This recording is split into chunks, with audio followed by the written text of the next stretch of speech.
Сайхан нааддагч наадамчин олны гол цуглах хэсэг болдог цэнгэлдэх хүрээлэн баяр наадмын дараа хог хаягдлаар дүүрэн үлддэг. Борооны дараа цув нөмөрөхгүй тулд наадамчин олныг баяраа тэмдэглэхдээ зэрэгцэн хог хаягдлаа ил задгаа хаяхгүй цэвэр цэмцгэр орчинд наадамлахыг Цэмцгэр Монгол наадам хөтөлбөөнийхэн уриалж байна. City News мэдээ албаны албаны наадмын эргэн тойронд мэдээ сурвалжлагад үргэлжилж байна. Тэгэхээр бид цэнгэлдэх хүрээлэнгийн гадаа өрнөж байгаа Цэмцгэр Монгол наадам үйл ажиллагааны талаар та бүхэндээ хүргэж байна. Тэгэхээр оюуны эрэлт оюутны холбоо эхийн төлөө үйлчлэгээ төрийн бас байгуулах нийслэлийн захирагчийн ажлын албанаас 3 дахь жилдээ амжилттай зохион байгуулж байгаа Цэмцгэр Монгол наадмын хүрээнд сайн дурын болон томоохон ихтэй сургуулийн оюутнууд гэх мэтчлэн 500 гад залуус цэнгэлдэх хүрээлэнгийн гадаа хог хаягдлыг цэвэрлэхээс гадна нийт наадамчин олноо Цэмцгэр орчинд наадамлцгаая гэж уриалан энэхүү үйл ажиллагаагаа үргэлжлүүлж байна. Энхий төлөө үйлчлэх үе төрийн бас байгууллагаас санаачлан оюуны эрэл оюутны холбоо сайн дурынхны байгууллагуудын сүлжээ нийслэлийн захирагчийн ажлын алба хамтран Цэмцгэр Монгол наадам урайнд дор тус жүдрэлийн арга хэмжээг төв цэнгэлт хүрээлэнгийн гаднах талбайд зохион байгууллаа.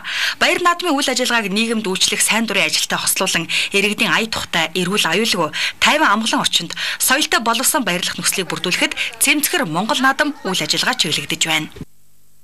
Тэр баяр наадмууд манай монголчуудын хамгийн том сайхан баяр. Тэгэхээр бид бүхэн ард иргэдэгээ ая тухтай цэвэр цэмцгэр орчин сайхан наадцгаа гэдэг урайтай үйл ажиллагаа 3 дахь жилдээ зохион байгуулж байна.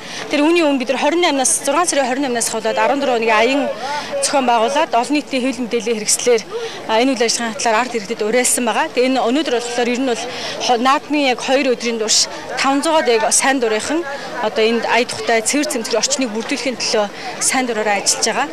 Тэр нь бол одоо явуулын хогинсаа ажлуулах хүмүүсийг одоо хог хаяхгүй байхад уриалах Цэмцгэр Монгол наадмын талаар хүмүүст мэдээлэл хүргэх за мөн сайн дурынхныг бүртгэх гээд маш олон арга хэмжээ хийгдэж байна. Тэгэхээр энийг гол зохион байгуулагчаар энхийн төлөө үйлчлэхөөр төрийн бас байгууллага оюуны эрэл оюутны холбоо за мөн нийслэлийн захирагчийн ажлын алба бусад сайн дурын байгууллагууд хамтран ажиллаж байгаа. Энэ удаагийн зорилго гол онцлог маань юу гэхээр бид бүхэн урд нас зөвхөн наадмын талбайгаар яваад хог түйдэг гэсэн.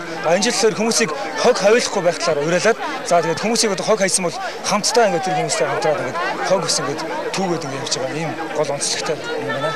Ингээд өнөөдөр ингээд хотоо цэвэр байлгаад энэ цэнгэлт хүрэл ингээд цэвэр байлах юм бол ингээд Монголын ирээдүйд ч гэсэндээ ингээд цаашдаа ингээд гэрэлтэй байна гэж ингээд бид бүхэн бодож байгаа. Тийм учраас ингээд өнөөдөр бид бүхэн Цэмцгэр наадцгаая гэсэн урайнд дээр цэвэр Монгол наадам гэсэн ийм ингээд төсөл хөтөлбөрийг ингээд зохион байгуулж явуулж байгаа. Монгол улсын хөгжил болон нийслэл Улаанбаатар хотыг цэвэр Цэмцгэр өнгө үзэмжтэй байлгахад бодиттой хой нэмэр оруулах цаашлаад оюутан залуучууд ард иргэдийн ухамсар нийгмийн идэвхийг дээшлүүлэн зөв соёлтой аж төрөх ухааныг нийтэд таниулах зорилготойгоор зохион байгуулагдаж байгаа. Цэмцгэр Монгол наадам үйл ажиллагаа наадмын 3 өдөр үргэлжилэх юм а.